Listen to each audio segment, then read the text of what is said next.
The bonus round is at QuakeCon 2015 with Bethesda's Pete Hines, Andrew Reiner from Game Informer, and Adam Sessler. This week we talk about console MMOs, the Elder Scrolls Online, and is Destiny an MMO or not? We debate right now in the bonus round.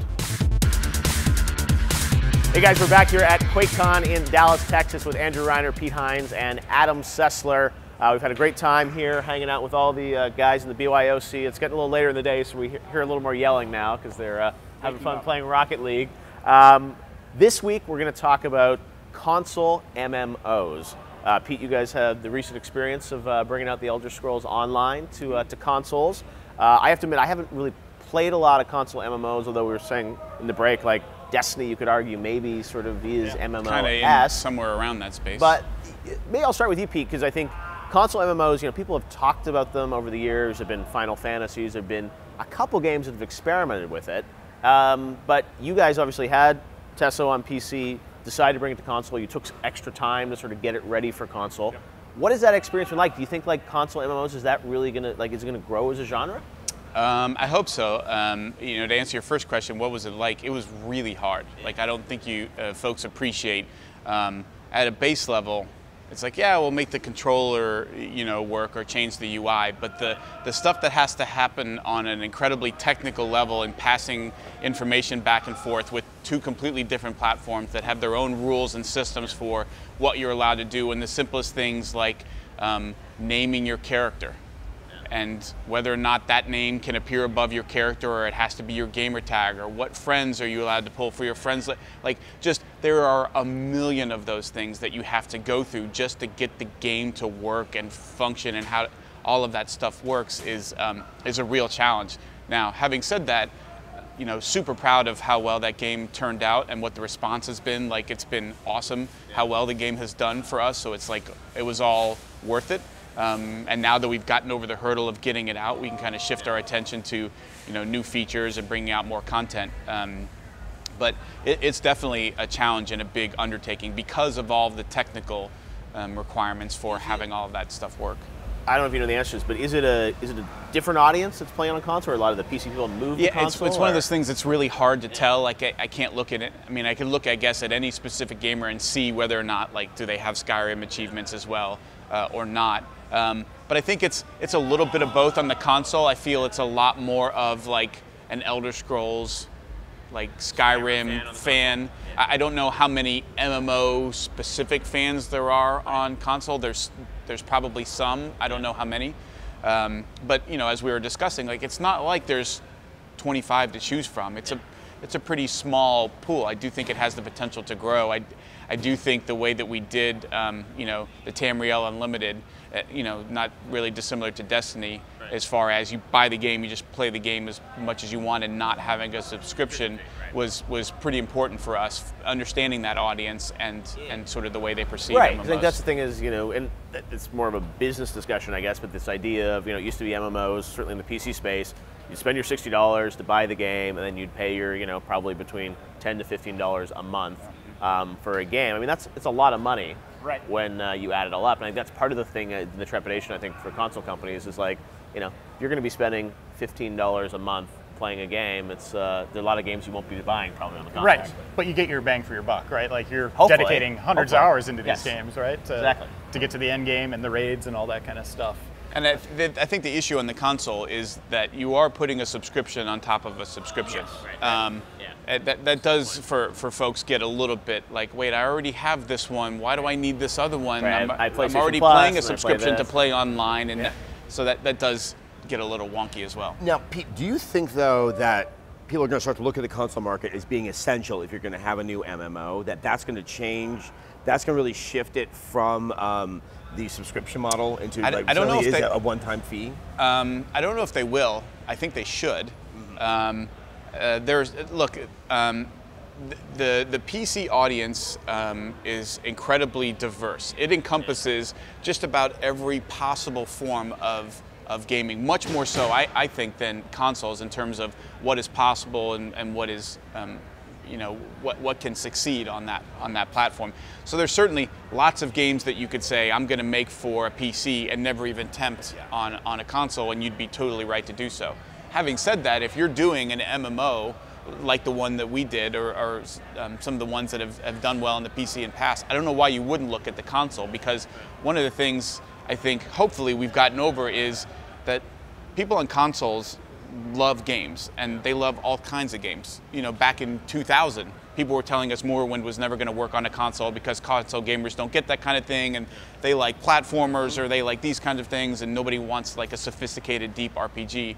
And they were incredibly wrong, and RPGs have just completely blown up. MMOs in some ways are the same thing. Like, console gamers are just gamers. We all play games on PC, we all play games on console, and I think MMOs going forward are going to become more popular and prevalent. I don't think it's going to be like this explosion, but I do think if you're making an MMO, folks are going to look harder at that console audience, because it's big and growing. The PS4 audience, the Xbox One audience are substantial. And now you look at, a lot of these games are becoming services, right? I mean, you're playing them all year, they're bringing out new content. I think some people wonder, it's like, well, are those games going to be free to play, and then you're going to pay, just for content on top of it? Or, I don't know, what do you think the best model right now, or you guys have found with Elder Scrolls, is like the idea of just, buy the game and keep playing, and then get more content? I really like where we are right now with the Elder Scrolls Online. I've actually been really surprised. So we don't require a subscription, but we do offer this thing that say, look, if you pay this thing, you get a bunch of crowns to spend in the crown store, and then whatever DLC comes out, you just get to play for free. And I was surprised, bordering on shocked, how many people on the console just opted into the subscription. Wasn't required, not a thing that they had to do. I thought it was going to be some percentage, and it was a significant factor. I think people love the idea of just having the option and not being forced. And it's sort of, if you're given the choice, you're like, okay, I'm going to do this because I know if I choose play not the game to. first, you're like, Exactly. yeah, I like you. I think I'll take you out to dinner again. Here's some more money. Well, and I think what the team has done with the Crown Store was a big part of it, because like you get this spending money to just go in and buy like cool new mounts and items and so forth. I think was a big part of that people are like, you're getting more than your $15 worth in stuff that you can buy in the store. So I think that was a big part of it, as opposed to I'm paying $15 just for the privilege of continuing to play the thing I paid you a game for. That's a different mentality, and one again I'm pleasantly surprised folks are really into and enjoy. And part of the challenge with MMOs generally is just the amount of content that you have to sort of keep generating. I mean, you guys built an entire team for that. I mean, the amount of effort that it takes to build the game and then maintain it. I mean, Reiner, when you look at MMOs, I mean, there's so many examples of MMOs that came out, promised, glory and fantastic things, and then 8 months later it's like, well, the content drops off, and then you hear the sad story of the MMO being shut down with the final day where the servers are going to go off. There's less of that now, I guess, because there are fewer MMOs. But do you think, I mean, do you think they're going to keep investing like that in these games? I mean, it's a huge endeavor. Well, I think so, yeah. I think, people are rabid for these types of games. Right. Like, they just shut down the rest of the world around them when they get into these games. I mean, it becomes like this epic quest for them. And if you do a game right, like your World of Warcraft, or, I mean, even smaller things like DC Online, that's still, alive and well, thriving. Stuff like that. When you have a community of what do you need, like 500,000 or more, they can keep those games going. EverQuest is still going strong. Like the first EverQuest from, I don't know, what, 15 years ago, something like that now? I still don't know, though, if we're going to see that. I think it's a very risky endeavor, especially if we're doing a new IP. Yeah. I think you guys had the strength of the Elder Scrolls license. I mean, that's going to get everyone's attention. But if you're going to jump in with something like Guild Wars that no one's ever heard about and it's new, I think for the amount of time it takes to make the game, the amount of money it takes to make that game, and you're going to start developing it without knowing what the market's going to be interested in 5 years down the line, like those are some pretty strong cautions against doing it. And that I think it's actually going to serve the consumer a little bit more, because if people are more thoughtful, it's like, maybe we what will make it will be good stuff, rather than just kind of whimsically like, we're going to try to cash in because we're an MMO. So. When you look at something like Destiny, that's a great example of a game. I think when they first talked about it, everyone's like, oh, this 10-year experience. Like, we all assumed, oh, it's going to be an MMO. You're going to buy the game, you're going to get a subscription. In many ways, they don't like to use the word MMO. They like to say it's a shared world shooter. And I think because they thought there was a negative connotation to MMO in some way. Once upon a time, we couldn't call them platformers. They were character-driven action games. Exactly. And at the end of the day, Destiny, you're right. The business model is different, but ultimately the people that bought the game last September and have bought all the expansions and will buy the Taken King. In effect, they're sort of buying expansions. They're paying them a lot of money for content. They're just not paying a subscription fee. Right. Reiner, that model, I mean, do you think, are people playing an MMO in Destiny, they're just not realizing it? Oh, they definitely are. Yeah. I mean, you get your quests, you get the weekly, Xur comes out, has new weapons for them. Yeah, they're doing that, but also it's a different genre too. It's a shooter. It's a competitive shooter at heart, right? So people latch onto that too, but altogether, it's this cohesive shell of it is an MMO experience. You're just approaching it a little differently than most MMOs do. It's not a one-to-one with, what's the PlanetSide? Like it's not like, Destiny is just like PlanetSide. Well, it's not. Like you're not doing this like hundreds of people on both sides in these giant battles.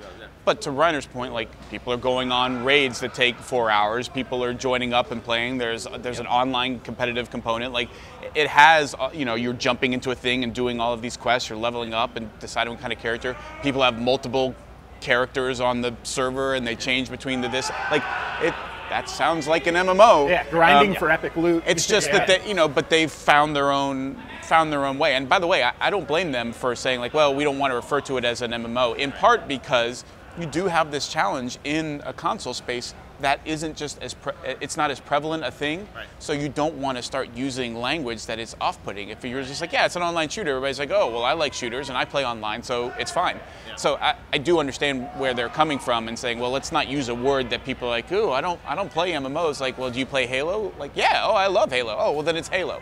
Like, oh, okay, well, I'll play Halo. So it is part of a learning process, but I think with Destiny, with the Elder Scrolls Online, DC, all of this other stuff, that you're going to see things doing well. I could totally see a Guild Wars game, which has always done it slightly different anyway. They never did the subscription thing. They said they did you put it out and you can play it, and then they put out more content. I could see them in a next version saying, maybe we should bring this to a console. It's not going to be everybody, but one of the things I think we've seen in our many years collectively in this industry is that games have continued to sort of blur the lines, where you used to have, this is a first-person shooter and it's only a first-person shooter. We were talking earlier about like the Unreal tournaments in the Quake, where it was like, well, this game is this, and then this game is online only, and you don't get as much of that anymore. Now you get you got your RPG in my shooter, and you got your stealth game in my action game. And I think for like Jeff and Andrew and I, that we wanted to have this taxonomy because it made it easier to talk to the audience. Right. But the game industry was constant in trying to undermine that and make it really, really challenging. I want to say you're this genre, you're a shooter, and it really has blurred the lines where it's almost impractical to designate something an MMO. It really is. It's just an M. Yeah, it's massive. And so I do think that is part of it. That people are going to be bringing more of that online, connected, ongoing experience to whatever game it is they're making, because it ultimately doesn't matter whether it's a shooter or a fantasy RPG or an action fighter, that you can get this online persistent element to it. Minecraft. It's a massive game, and it's online, so it's a MMO. Even you think of Fallout, you look at that, like how is what you guys may not have, but how is what you've done with sort of like Elder Scrolls Online, has that impacted your thinking about Fallout and content and how you bring things out for the community? Or no, not really. I think, when you're talking about a team like Bethesda Game Studios, I think they're really self-aware of what their audience wants, what their games do well, and how to kind of build and grow what they're doing further. And in their case, they said, look, we're known for the stuff that we do on the PC side. There's all these PC mods, but the percentage of our fan base that ever has used a mod is like, whatever it is, 6% or 8% or whatever.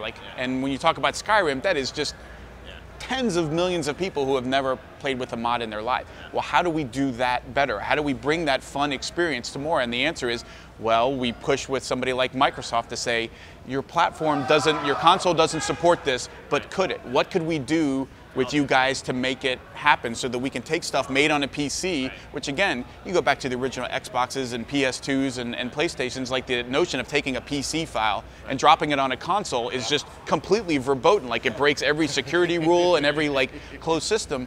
but it's a conversation they're willing to have. Like, yeah, we can make this happen with you. Technology has evolved, and there's ways in which we can. And the box is ultimately a PC anyway.